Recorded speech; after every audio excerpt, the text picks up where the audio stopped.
देश भर में कोरोना वायरस महामारी के चलते जारी लॉकडाउन के बीच केंद्रीय गृह मंत्रालय ने दुकानदारों को ये बड़ी राहत दी है। केंद्र सरकार ने शुक्रवार को कहा कि निगम क्षेत्रों से बाहर वाले इलाके में स्थित बाजार परिसरों की दुकानों को खोलने की इजाजत दी गई है, लेकिन इन दुकानों में सिर्फ 50% ही कर्मचारी काम करेंगे और मास्क पहनने से लेकर सामाजिक दूरी सहित सभी तय दिशा निर्देशों का पालन करना होगा।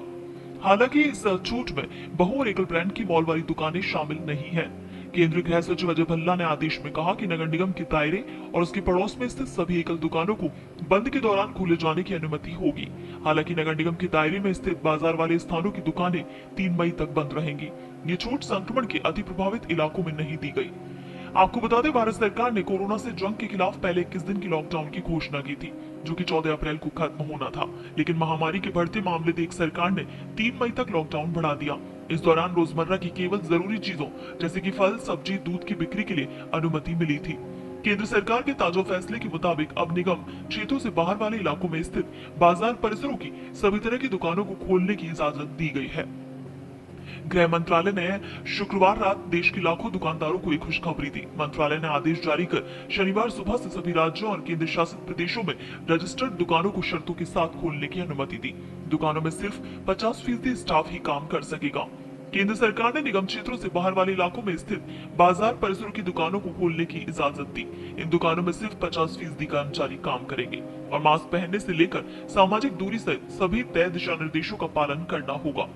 केंद्रीय गृह सचिव अजय भल्ला ने आदेश में कहा, नगर निगम के दायरे और उसके पड़ोस में स्थित सभी एकल दुकानों को बंद के दौरान खोले जाने की अनुमति होगी। हालांकि नगर निगम के दायरे से स्थित बाजार वाले स्थानों की दुकानें 3 मई तक बंद रहेंगी। ये छूट संक्रमण के हॉटस्पॉट इलाकों में नहीं दी गई है। आपको बता दें, केंद्र सरकार ने 20 अप्रैल के बाद लॉकडाउन में कुछ छूट देने का वादा किया था। ताजा छूट से छोटे व्यापारियों का लॉकडाउन में होने वाले नुकसान में कुछ कमी आने की संभावना है। 24 अप्रैल को लागू किए गए लॉकडाउन के बाद फार्मेसी और कुछ जरूरी चीजों की आपूर्ति वाली दुकानों को छोड़कर सभी दुकानों को बंद करने का आदेश दे दिया गया था। आपको बता दें, भारत में कोरोना वायरस के कुल मामले 23,400 का आंकड़ा पार कर चुके हैं। भारत में कोरोना वायरस के नए मामलों में थोड़ी गिरावट आई है। बीते 24 घंटे के दौरान कुल 1433 मामले दर्ज किए गए हैं। इससे एक दिन पहले ये आंकड़ा 1755 था। इस गिरावट में कोरोना वायरस से सबसे ज्यादा प्रभावित महाराष्ट्र का सबसे बड़ा योगदान रहा, जहां नए मामले करीब 50% घट गए। हालांकि दूसरी तरफ बीते 24 घंटे के दौरान कोरोना वायरस से मौतों की संख्या में बढ़ोतरी देखने को मिली। इस दरमियान वायरस ने 54 लोगों की जान ले ली, जो एक नया रिकॉर्ड है। इसके साथ ही देश में कोरोना वायरस संक्रमण के कुल मामलों का आंकड़ा करीब 25,000 हो गया। इससे अब तक कुल 780 मौतें हो चुकी हैं।